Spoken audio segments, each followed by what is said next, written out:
Reka nkuhe ikaze hano i Matwari mu kagari, aha ni mu kagari ka Masoro, hamwe mu gace keza cyane ngiye kukuzaniramo ikibanza gihagaze miliyoni 23, ariko ushobora kuza ukaba wanegosiya bakaba bakugabanyiriza. Urabona ko ni mu miturire y'ama etaje ari gatatu, ni ahantu heza cyane, murabona ko bari mu bikorwa byo kubaka icyo kibanza. Rero reka nkikwereke duhindukije kamera gatoya, kirimo hano cyujuje mezire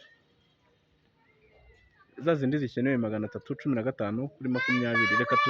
Reka tugende nkwereke karitsiye uko imeze, ahantu giherereye. Reka tugendane.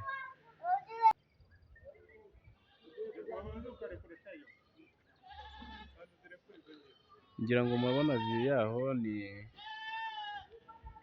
Kimironko, hariya hejuru ni Kimironko. Reka dukomeze imbere gatoya, ikibanza ni iki ngiki turiho, ni iki. Dore umuhanda nguriya, reka tuwugereho. Hariya imbere ni kuri Excella, kimwe mu bigo byiza.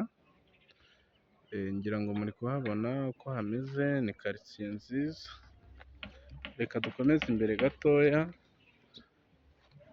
ngira ngo uyu ni wo muhanda kizajya cyakisesinga.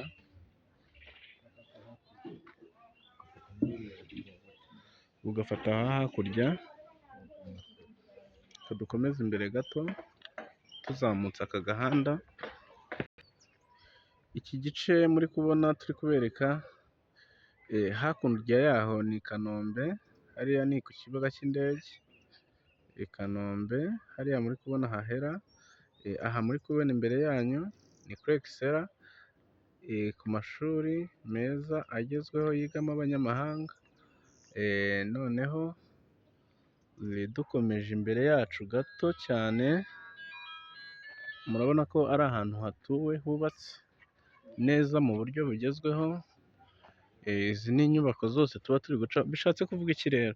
Bishatse kuvuga ko uguze iki kibanza uri umwe mu bantu baba baguze ikibanza kiri ahantu heza.